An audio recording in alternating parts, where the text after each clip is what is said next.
zinata 'arsyihi wa midada kalimatihi. Subhanaka la ilma lana illa ma 'allamtana innaka antal alimul hakim. Rabbi shrah li sadri wa yassir li amri wahlul 'uqdatam min lisani yafqahu qawli. Amma ba'du. Para bapak ibu semuanya, jamaah Masjid Al-Muhajirin, takmir beserta seluruh jajarannya, asatidz wal asatidzah haji wal hajjah rahimakumullah. Alhamdulillah pada pagi hari ini kita bisa melaksanakan satu aktivitas yang insya Allah dicintai oleh Allah Subhanahu wa Ta'ala, yakni mengawali pagi kita dengan memuji Allah. Allah adalah zat yang maha terpuji, dan hanya Allah yang boleh senang dipuji, hobi dipuji, dan layak dipuji. Walaupun kita juga sebagai makhluk biasanya senang dipuji, gak senang dicaci. Padahal kita layak dipuji dan layak dicaci. Tapi kalau Allah hanya layak dipuji, segala puji milik Allah, alhamdulillah. Maka ketika malaikat dikoreksi oleh Allah, malaikat pun memuji Allah. Ketika Allah berkata kepada malaikat, inni a'lamu ma la ta'lamun, kemudian malaikat mengatakan, subhanaka la ilma lana illa ma 'allamtana innaka antal alimul hakim. Gua tahu apa yang lu gak tahu, malaikat. Lu gak tahu sama pun gua, kira-kira begitu.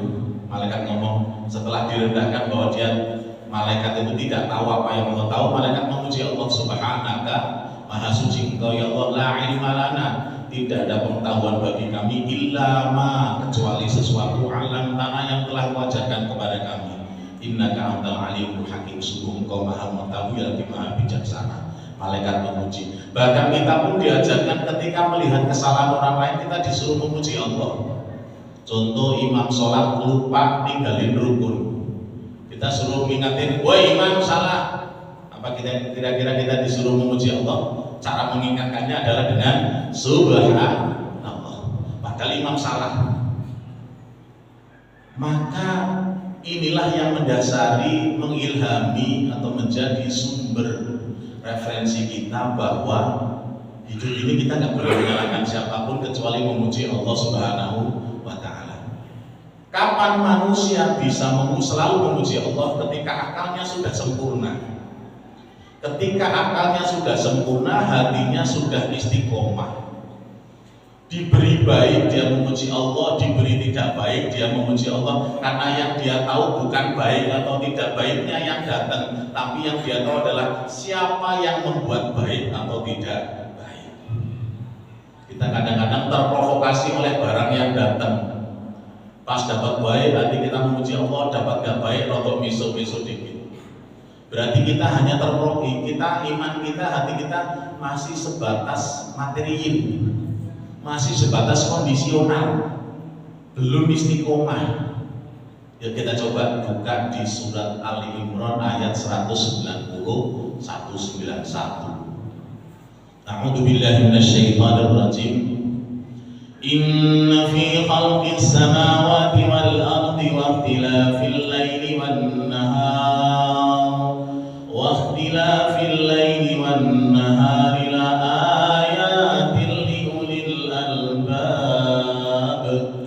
الذين يذكرون الله قياما وقعودا وعلى جنوبهم ويتفكرون في خلق السماوات والأرض ربنا ما خلقت هذا باطلا سبحانك فقنا عذاب النار. Inna fi khalqis samawati wal ardi, sesungguhnya di dalam penciptaan bumi dan langit, proses berarti fi khalqis samawati wal ardi dengan menggunakan kalimat khalaqa yang dibentuk dalam masdar, bukan inna fi ja'lil ard ja'lis samawati wal ardi. Allah memilih kalimat khalaqa. Khalaqa ini maknanya menciptakan, kalau ja'ala menjadikan. Di dalam proses penciptaan bumi dan langit atau langit dan bumi, kalau redaksinya fi khalqis samawati wal ard berarti penciptaan langit dan bumi. Wahtilafil laili wan nahar, dan perbedaan malam dan siang.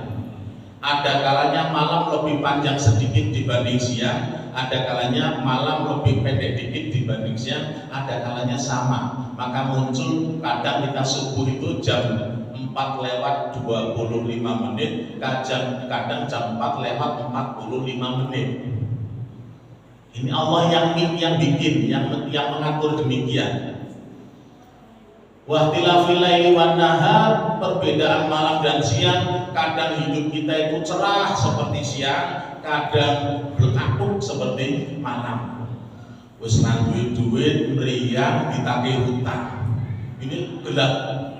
Kadang tangga muda, khususnya kalau pegawai, hidupnya terang benderang, semuanya kelihatan jelas. Istri pun cemerlang, wajahnya enak dipandang, berseri. Kapan sudah tanggal 12 ke atas sampai 28 itu cemberut, gelap gulita, ngomong hebat dan menggelegar, gak enak. Hidup memang seperti itu, kadang baik, kadang gak baik, kadang lancar, kadang gak lancar, kadang orang dagang kadang untung, kadang rugi. Kita pun badan kadang fit, kadang gak fit, kadang sehat, kadang sakit, kadang sempat, kadang sempit. Tetangga yo kadang harmonis, kadang gak harmonis. Memang demikian. Kalau harmonis terus gak indah, kalau gak harmonis terus yo di dada gak enak. Suami istri kan begitu, kadang akrab, romantis, kadang berantem. Di mana yang salahnya? Karena dua hal ini selagi hidup ya seperti itu, beda dengan akhirat. Kalau akhirat romantis nggak ada sadis-sadisnya, kalau neraka sadis nggak ada romantis-romantisnya, itu akhirat. Nah, kita kadang-kadang terprovokasi, lagi romantis malu lupa diri, lagi sadis nggak inget masa lalu. Itu berantem udah nggak pernah ingat kebaikannya, kalau lagi baik nggak inget buruknya. Nah, ini kita terkadang terkooptasi oleh keadaan. Maka kata Allah disindir orang-orang yang menemukan tanda-tanda kekuasaan Allah, hikmah di balik sebuah kejadian. Yang merupakan materi kita pada pagi hari ini adalah mengambil hikmah dari setiap kejadian. La ayatin, ada tanda-tanda kekuasaan Allah yang bisa diambil, bisa dibaca, bisa dicerna oleh liulil albab, orang-orang yang punya kecerdasan spiritual. Atau albab itu dari kata lub itu satu sedimen kesimpulan, kemampuan menyimpulkan di dalam hati. Likuli insanin sadrun wa fi sadrin qalbun wa fi qalbi fuadun wa fil fuadi lubun. Jamaknya albab. Lapisan hati keempat dalam diri manusia, karena ada 7 lapis dalam hati manusia. Jadi kita kapan-kapan, karena ini ilmu hati nanti dibahas supaya kita tahu yang dihisap oleh Allah bukan lub, tapi fuad. Fuad itu rasa. Rasa itu bisa seneng, tidak seneng, jengkel, nggak jengkel, rasa baik, rasa nggak baik, itu fuad. Maka di Al-Quran disebutkan inna sam'a wal basara wal fuada kullu ulaika kana anhu mas'ula. Pendengaran, penglihatan, rasa itu dihisap, dimintai pertanggungan jawab. Kalau belum tidak. Jadi qalbun sadrun, qalbun fuad, lub, jamaknya albab. Makna standar orang-orang yang punya akal. Padahal lebih dalam adalah orang-orang yang diberi kecerdasan spiritual. Siapa mereka? Orang-orang yang hatinya bisa secerdas itu, bisa merasakan manis saat lingkungannya pahit, dan bisa merasakan tawar saat lingkungannya manis atau pahit pula. Siapa orang-orang yang saat sakit dia bangga kepada Allah, saat sehat dia syukur kepada Allah. Siapa orang-orang yang tidak bisa melihat keburukan orang lain, tidak ada yang bisa melihat hal sia-sia dalam hidup ini, itulah orang-orang yang punya kecerdasan akal. Prosesnya bagaimana? Treatmentnya bagaimana untuk bisa mencapai kecerdasan akal yang sempurna atau kecerdasan spiritual yang hakiki? Alladzina yadhkurunallaha qiyaman wa qu'udan wa 'ala junubihim. Kalau di Ibnu Katsir itu keterangannya qiyama wa qu'udan wa 'ala junubihim itu disandarkan pada hadis Rasulullah sallallahu alaihi wasallam, "Shallu salatah kalian qiyaman sambil berdiri, kalau tidak mampu sambil duduk, kalau tidak mampu wa 'ala junubikum sambil berbaring di atas lampu." Kita ambil mafhum mukhalafahnya, karena dalam tafsir Quran ada dua mafhum, ada mafhum muwafaqah, ada mafhum mukhalafah. Mafhum muwafaqah adalah pemahaman yang diambil sesuai teks Al-Quran. Ini muwafaqah, pemahamannya cocok dengan teksnya. Tapi ada mafhum mukhalafah, pemahamannya berbeda dengan teksnya. Ini banyak sekali dalam Al-Quran.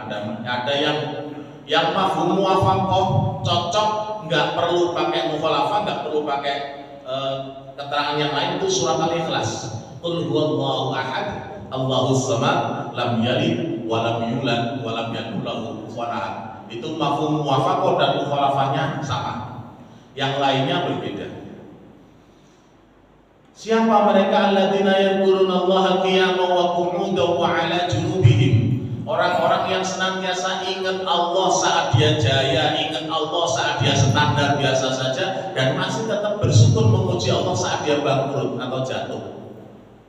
Saat dia kaya, saat dia sukses, dia tidak merasa bangga. Kenapa? Karena ini yang membuat saya sukses adalah Allah, yang kirim rezeki, Allah yang kirim nasabah, Allah yang datangkan konsumen, Allah yang membuat duit saya utuh gak digondol-goyong, Allah yang membuat tubuh keluarga saya, badan di anak istri saya sehat semua sehingga mengurangi pengeluaran, Allah yang membuat semua baik-baik saja, Allah. Coba kalau untungnya banyak tapi sakit terus, habis tuh duit. Dia nggak bangga, nggak, karena ini Allah semua. Pak, sukses sekarang yang bisa, alhamdulillah bisa ngumpul dalam asetnya bentuk apapun, ya alhamdulillah Mas. Coba kalau Allah kasih saya sakit yang sekali berobat bisa 45 jutaan, habis semua untung saya. Jadi ini bukan kepandian saya memanage keuangan, bukan. Allah yang menghendaki semua itu ngumpul. Akhirnya muncul, ya Allah, jenengan minta berapa persen? 2,5% yang wajib, 5,5% yang sunnah. Akhirnya keluar 8%. Zakat, sedekah, infak. Tapi kalau kita merasa bahwa kita ini prestasi kita, ini hasil jerih payah kita, timbulnya sifat memiliki. Padahal kita tidak pernah memiliki, hanya dititipi. Yang ketika punya jabatan bukan hasil dari kong kali kong, merasanya ini Allah yang titip. Orang yang saat berdiri, saat dia berada di puncak karir, tidak pernah merasa bangga, justru merasa satu, tak merasa syukur kepada Allah. Yang kedua, merasa khawatir, ini amanah ujian, karena kaya dan miskin itu dua-duanya sama-sama ujian. Kiamat berdiri. Saat sehat pun bukan karena dia merasa ini hasil olahraga. Nyatanya banyak orang yang ahli olahraga tahu-tahu sakit, begitu sakit langsung mati. Yang nggak pernah olahraga kering-kering, malah mati. Bukan karena olahraga yang membuat kita sehat, Allah lah yang menginginkan kita sehat. Olahraga hanya sebuah proses mengolah raga. Kita boleh mengolah, tapi belum tentu jadi. Nyatanya banyak orang bikin tapi kadang-kadang mondok, bikin tapi kadang-kadang nggak manis, nggak jadi, bikin tempe mondok. Kita bisa mengolah, tapi Allah yang menjadikan. Nah, kembali kepada Allah. Ada satu kekuatan besar penentu segala akhir dari usaha kita, dia adalah Allah Subhanahu wa Ta'ala, yang dengan irodahnya kun maka fayakun, maka ada. Kita gak pernah punya prestasi. Kita harus berprestasi, iya. Harus berinovasi, iya. Tapi sebetulnya kita tidak pernah punya prestasi apapun. Allah lah yang menjadikan kita seolah-olah itu prestasi kita, padahal itu anugerah Allah Subhanahu wa Ta'ala. Orang-orang yang ketika menyadari bahwa saat bangun tidur itu anugerah, kita bisa tidur, bisa bangun lagi, itu karunia luar biasa. Maka kita disuruh memuji Allah. Doa bangun tidur, pujian kita apa kalau bangun tidur, Bu? Alhamdulillahilladzi ahyana ba'dama amatana wa ilaihi nusyur. Saya itu tidur pun beol. Beol itu karunia Allah. Gak bisa beol 3 hari masuk sakit. Maka saat kita selesai beol, siapa yang kita puji? Alhamdulillahilladzi adhaba 'anil adha wa 'afani. Kentut itu anugerah. Maka kalau saya menganut madzhab tidak ada kentut yang tidak sopan, semua kentut itu sopan, wong tidak berbekas, nggak ada cairan maupun barang menggumpal yang keluar. Tinggal disedot, nek gelem ora gelem ditahan kan gitu aja. Kadang ada orang kentut depan orang nggak sopan, kalau kencing atau beol iya nggak sopan. Kentut angin kok, sama dengan orang nggak sikat gigi bagi mangku berarti tidak sopan. Tapi ada juga yang seolah-olah kentut nggak sopan harus begini. Ya kalau kita jangan sampai kentut depan orang. Kalau ada orang kentut di depan kita, anggaplah itu dia sopan. Karena gara-gara kentut muncul sebuah fatwa dari Rasulullah atas wahyu dari Allah melalui Jibril bahwa siapa yang makan daging unta mau sholat harus wudu. Itu gara-gara kentut. Rasulullah dengan sahabatnya masih makan prasmanan lah, kita riungan makan daging unta. Ada satu sahabat yang nyembelih unta dimasak, ngajak Rasul dan para sahabat yang lain makan. Kurang lebih di redaksinya di waktu itu adalah waktu ba'da zuhur. Setelah makan rampung. Nah saat lagi makan ini ada salah satu sahabat yang mungkin lagi asam lambungnya tinggi atau gimana, habis makan daging unta nggak tahan, keluarlah gas beracun. Orang yang lagi makan, ya nek cara wong Jawa dobel tenan iki cara wong Jawa. Sopo iki ngentut kurang ajar gak duwe sopan. Pokoknya nanti kalau pas yang mau sholat wudu, nah berarti dia yang kentut. Ini banyak sahabat bukan ngomong batin. Allah Maha Pengasih lagi Maha Bijaksana. Allah utus Jibril, lu ngomong sama Muhammad, kasihan itu nanti yang kentut, lu ngomongin aja. Pesen ngomongin gua pesen gini, kata Allah, ini nanti siapapun yang mau sholat, yang ikut makan daging unta harus wudu. Kanjeng Nabi jenengan mampu kan mau nuntut busuk mau, iya. Itu Allah pesan, tolong sampaikan kepada umat bahwa siapa yang makan daging unta ketika dia hendak sholat berwudulah supaya yang kentut selamat. Akhirnya Kanjeng Nabi setelah selesai, sahabat-sahabat semuanya, sebentar lagi kita mau sholat, maka siapapun yang tadi makan daging unta kalau mau sholat harus wudu. Ini gara-gara kentut Pak, muncul hadis ini. Maka ini diambil oleh Imam Hanafi bahwa daging unta itu membatalkan wudu. Hadisnya ini. Tapi kalau dari riwayat, hadis ini bukan untuk perkara nawaqidul wudu, tetapi melindungi aib orang lain. Maka Imam Syafi'i mengatakan tidak batal. Imam Hanafi mengatakan kalau udah kita punya wudu, makan daging unta harus wudu lagi. Batal berarti wudunya. Terus gimana? Ya dua-duanya benar. Karena punya istinbat hukum masing-masing. Nah kita yang sekarang kadang-kadang enggak, yang benar yang batal. Kata yang satu, yang enggak batal. Akhirnya gara-gara batal dan enggak berantem. Ya yuk sih kita belajar riwayat hukum. Karena hukum itu ada narasi atau naskah hukum, ada riwayat hukum. Ketika kita mempelajari hukum, pastikan mempelajari riwayat hukum. Kalau tidak, kita akan jatuh kepada satu pandangan sempit tentang hukum. Contoh tadi itu kasusnya. Maka orang yang bijak adalah wong sing dolane atau kopine kental melehe suwi. Ini insya Allah bijak, jauh belajarnya. Hadirin yang dirahmati Allah. Orang-orang yang akan dapat kecerdasan spiritual adalah yang selalu memuji Allah, mengingat Allah saat dia jaya, sedengan atau jatuh. Saat jatuh pun dia nggak frustasi. Woi, sekarang bangkrut semuanya Ji. Toko habis, iya nggak apa-apa. Wis lakone. Toh saya udah pernah jaya, timbang sampean tahu jaya dulu. Ketika diecek santai aja. Ketika sekarang sakit ya Allah, toh selama ini saya sehat. Maka saya diajarkan oleh guru saya ketika kita dalam keadaan sehat bersyukur, saat sakit pun bersyukur. Ya Allah, alhamdulillah, kepala saya rasanya mau copot, tapi saya masih bisa sholat. Ya Allah, terima kasih. Ya Allah, perut ini mual, tapi alhamdulillah ya Allah, saat untuk sujud sholat dia nggak muntah. Terima kasih ya Allah. Ya Allah, badan ini linu semua, asam urat menggerogoti setiap persendian ya Allah. Tapi terima kasih, saya masih bisa rukuk sujud ya Allah. Terima kasih. Yang muncul adalah ungkapan terima kasih ya Allah. Terima kasih. Nah, kita kan kondisi itu agak-agak angel Pak. Biasanya ngeluh apa terima kasih Pak biasanya? Biasanya alah, badan sakit semua. Ya Allah, tolong beri kesembuhan seperti dulu. Nah, umurnya udah 70. Pengen sehat kayak 17. Yo angel. Kadang kita minta sesuatu yang mustahil. Umur itu kalau sudah lebih dari 40 ke atas, itu sudah mulai berkurang satu persatu fungsi organ kita.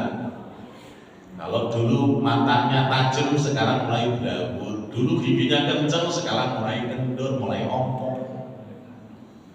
Rambut dulu kinclong hitam, sekarang mulai kinclong putih. Dulu jalan tegak, sekarang udah mulai bongkok. Kulit dulu kenceng padat, sekarang mulai keriput. 40 itu pertengahan. Jadi 40 itu puncak, lebih dari 40 mulai turun. Surat Yasin kita buka. A'udzubillahi minasyaitonirrajim. Wa man nu'ammirhu nunakkishu fil khalqi afala ya'qilun. Barang siapa yang umurnya kami panjangkan, nu'ammirhu, kami beri umur dia, nunakkishu, tak balik. Maka usia ideal untuk mati sebenarnya 35-40 itu ideal. Belum pernah ngeluh apa-apa, tahu-tahu mati. Nah, yang mau ditawari monggo. Kita nggak ada yang mau ditawar. Tapi usia ideal itu 34-40, harga saya udah lewat. Jadi wani ngomong, kalau belum kan umur itu, oh benar kata Pak Ustadz, idahnya 40. Ternyata Pak Ustadz jalur yang itu, nah saya udah lewat.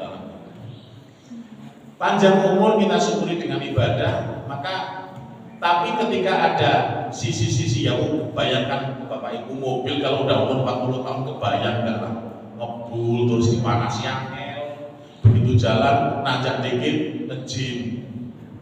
Itu tubuh kita seperti itu. Nah kalau kita nggak punya kecerdasan spiritual, diberi sehat bangga, diberi sakit ngeluh.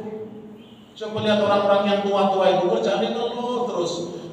Sakit nggak apa-apa, biasa nggak apa-apa. Depan itu minyak wangi, belakang fresh care. Yang tua-tua kan gitu. Saya berangkat ke sini, punggung saya kata minta tolong sampai sini, gonulong-long ke fresh care. Dan itu saya pakai kaos, pakai parfum, serot. Jadi saya ketawa, bu ini fresh care, kalau beli minyak wangi. Ya itulah, bapak-bapak udah dia menjelang pangkal 5. Ya disyukuri aja, isi urip. Saya bilang gitu, alhamdulillah. Timbang wangi kapur baru tapi mati. Kita syukuri saja. Kenapa? Dulu sudah pernah sehat di puncak kejayaan, di puncak tenaga, umur 17, 20 sampai 35 itu puncak kesehatan kita. Sekarang turun. Maka kalau tambah tua ini gigi udah mulai, kalau kebanyakan gigi daging ngilu. Dulu jangankan daging cikal koko yang kelapa yang udah hitam itu Pak, rakuk dimakan. Sekarang daging aja ngilu. Kenapa? Nunakkishu fil khalqi. Maka kecerdasan spiritual akan mengarahkan orang selalu subhanallah, thank you. Terima kasih ya Allah. Kau beri gigiku linu tapi hatiku enggak. Kadang orang hati giginya enggak linu, hatinya linu terus. Lihat orang beli mobil linu hatinya. Lihat HP kawan Androidnya baru linu hatinya. Nah ini kita perlu berbenah. Wa ala junbi wa yatafakkaru. Pertama, selalu mengingat Allah, memuji Allah dalam berdiri, duduk, tidur, jaya, sedang, bangkrut, puncak karir, standar, lonjok, terus PHK atau hancur. Tiga ini kita masih selalu Allah yang kita ingat, bukan banyak dan sedikitnya, bukan sehat dan sakitnya, tapi siapa yang membuat itu semua adalah Allah. Kita ingat di situ. Kemudian wa yatafakkaruna fi khalqis samawati wal ardh. Kita harus menggunakan akal kita untuk tafakkur, ngangen-ngangen, mikir-mikir. Tafakkur, iya ya. Dulu saya muda sehat. Nah kalau muda udah sehat berarti tua ya nggak sehat. Ya lumrah ya. Kalau muda cantik, tua nggak cantik, ya lumrah. Kalau dulu saya pernah jaya, sekarang nggak jaya, ya lumrah. Wong hidup itu gantian. Kita kan gantian sebetulnya Pak. Kita menggantikan hidupnya orang sebelum kita. Orang sebelum kita merasa dia akan mati, akhirnya mati juga, digantikan oleh kita. Kita pun nanti akan diganti oleh generasi di bawah kita. Hidup itu gantian. Ada yang kaya, yang satu tadinya kaya ganti melarat. Yang sekarang sehat, yang sakit. Sekarang sehat jadi sakit, yang sakit mati, muncul yang sehat lagi, sakit, mati, begitu terus, hanya gantian hidup ini. Maka apa yang perlu kita banggakan cuma gantian. Duit yang ada di tangan kita itu kan duit orang Pak. Kita sekarang yang megang. Bisa jadi nanti bentar lagi jam 7 begitu tukang sayur datang, ganti lagi Mas Iwan yang megang. Tadi ini sekarang yang megang, nanti Mas Iwan. Terus nanti sore yang megang tukang cilok. Besok yang megang tukang ayam bakar. Besoknya lagi yang megang bang. Terus keluar lagi. Gantian terus estafet yang megang. Apa yang kita miliki sebetulnya nggak ada. Hanya megang sementara. Hidup itu gantian. Kalau hari ini nabur baik, besok panen baik. Kalau naburnya nabur angin, panen badai, nabur api, panen kebakaran. Nabur air panen banjir.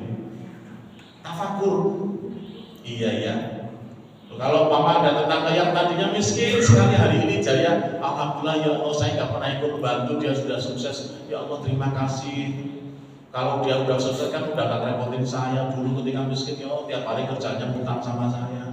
Ini alhamdulillah saya nggak ikut bantu tapi dia sudah kaya raya. Coba lah, sekarang kaya lupa diri. Dulu lu miskin siapa yang bantu lo? Wah.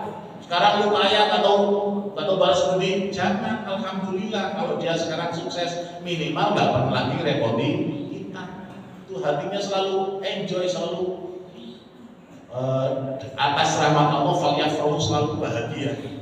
Maka ciri-ciri kekasih Allah itulah khaufun alaihim wa lahum yahzanun, nggak pernah merasa khawatir, santai, enjoy, bahagia.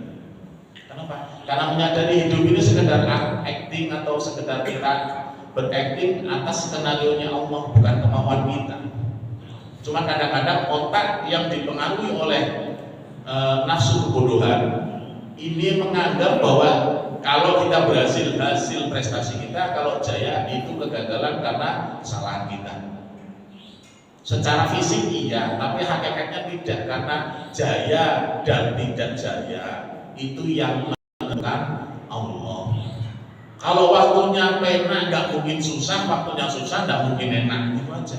Itu yang bikin susah dan enak Allah Subhanahu wa Ta'ala. Ini yang perlu menjadi pegangan tafakur kita. Setelah kita dzikir qiyamah wa qu'udan wa 'ala junubi wa yatafakkaruna fi khalqis samawati wal ardh, kadang siang kadang malam, baru orang itu bisa mengatakan Rabbana ma khalaqta hadza batila, ya Allah, masyarakat di sekitar saya ini semak-semak ya Allah, terima kasih, berarti ini ujian keikhlasan dan kesabaran saya.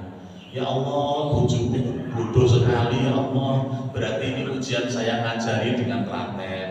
Ya Allah, anakku beling, berarti ini ujian untuk selalu mendekatkan diri kepada Allah, memohon pertolongannya. Ya Allah, hidupku sempit ya Allah, berarti ini jalan kita untuk mendekat, meminta kemudahan sama Allah Subhanahu wa Ta'ala. Tidak pernah mengeluh.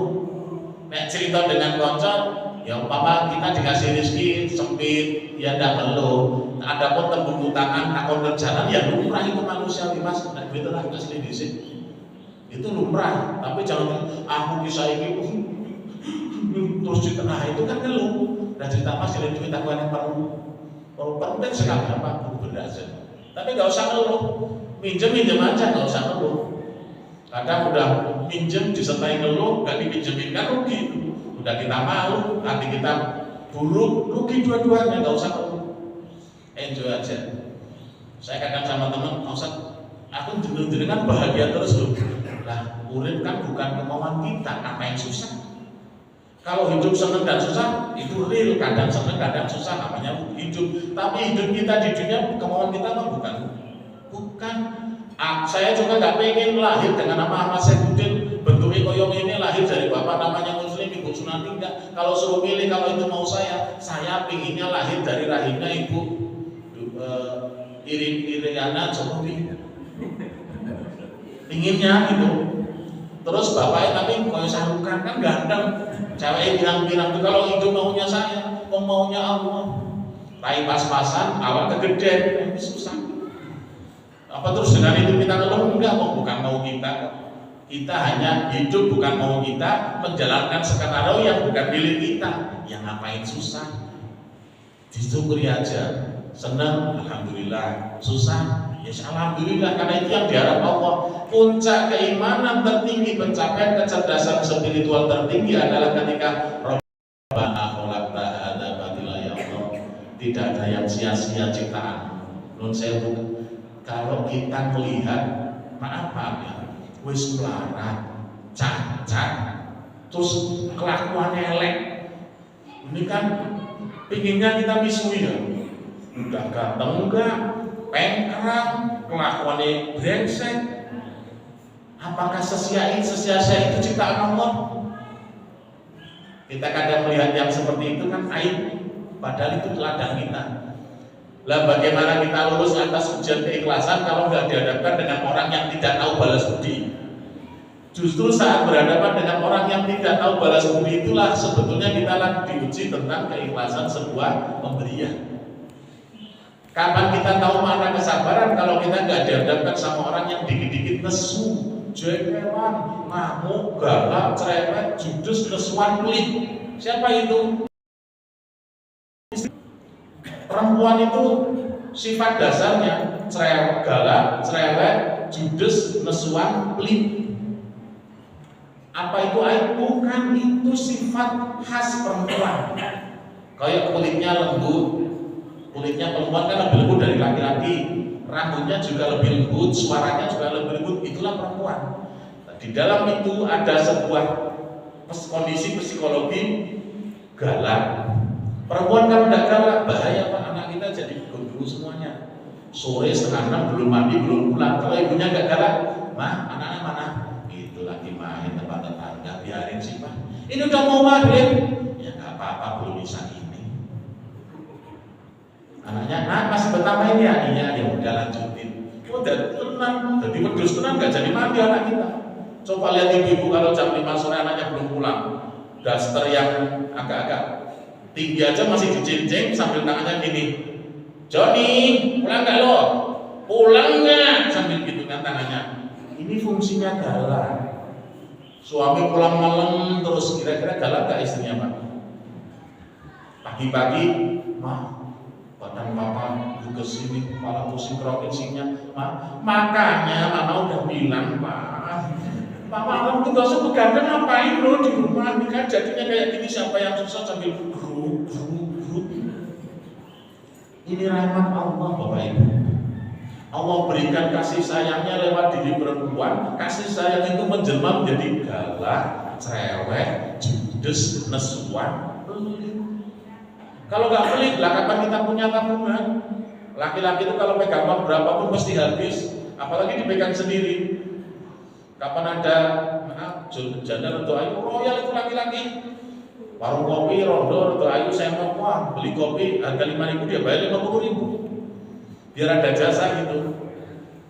Kalau udah masuk ke bendara negara, uruannya sulit Pak, harus mengajukan proposal. Kenapa? Memang Allah desain seperti itu untuk mengimbangi kebalikan sifat laki-laki yang mudah nyanyok, diberikan sifat perempuan kebalikannya, orangnya orang nyoh. Kalau mau nyoh itu butuh alasan banyak. Bu, mau minta duit berapa? Mau buat apa? Beli baju. Kayaknya kemarin baru beli loh. Ya sama rokoknya. Lah rokok terus sehari bagus berapa batang coba? Banyak Pak, dicecer pertanyaan. Kalau kita nggak sanggup melihat secara kecerdasan spiritual, sakit kita. Istri gua brengsek banget Pak. Udah galak, cerewet, pelitnya minta ampun. Ya memang itu sifat wanita Bapak Ibu, itu anugerah dari Allah. Akhirnya kan setelah kita tahu, ya Allah subhanallah istriku wanita sekali. Maksudnya ya galak, cerewet, judes itu. Ini wanita sekali, feminim sekali. Akhirnya kita tidak pernah mencaci dengan istri kita, ya tidak pernah, bojoku, tidak pernah mencaci, enggak, subhanallah, kau berikan aku istri yang sempurna. wis ora ayu, cerewet, galak, pelit, awake gedebok, wah sempurna sekali ya Allah. Ya kalau badannya gedebok kayak saya ini kan nggak makan 3 hari masih kelihatan nggak susah, nggak pucet, nggak kurus, kan? Jadi orang nyangka ya Allah hidupnya makmur, bahagia terus, padahal udah 3 hari nggak makan. Tetap ada keuntungan mahalah tahada badila. 5 level ini yadhkurunallaha qiyaman wa qu'udan wa 'ala junubihim wa yatafakkaruna fi khalqis samawati wal ardh rabbana ma khalaqta hadza batila. Akhirnya implikasinya yang keluar dalam diri kita hanya subhanaka faqina adzabannar. Maha suci Engkau ya Allah, Maha suci Engkau ya Allah. Dan ini adalah muara dari seluruh rangkaian kecerdasan spiritual serta ibadah kita Bapak Ibu. Ibadah yang membuat hati kita menjadi sehat. Hati kalau sehat, tubuh kalau sehat, disiram air cuka, disiram air keras, disiram spiritus, disiram air jeruk nipis, gak akan terasa perih. Tapi kalau badan kita tersayat, kena garam, perih, kena air asam, perih, jeruk nipis, perih, kena sunlight, perih. Itu sebetulnya sunlightnya yang salah, apa fisiknya yang rusak. Maka hati yang sehat ditimpa manis, dia biasa saja, tidak ngaruh. Ditimpa pahit, enjoy saja. Kenapa? Hatinya normal, sehat. Nah kita diberi kejayaan lupa diri, diberi kebangkrutan ngeluh, berarti hati kita keren. Ya, dan dane pengobatannya lewat ala obat hati, mengobati hati adalah dzikrullah. Kalau rangkaiannya ada obat hati 5 adanya, bacalah agar mudah rizkinya, atau versinya Opik. Obat hati ada 5 perkara. Yang pertama, baca Quran dan maknanya, bukan terjemahannya Pak. Kalau Al-Quran yang di kita itu tarjim, itu terjemahan Pak.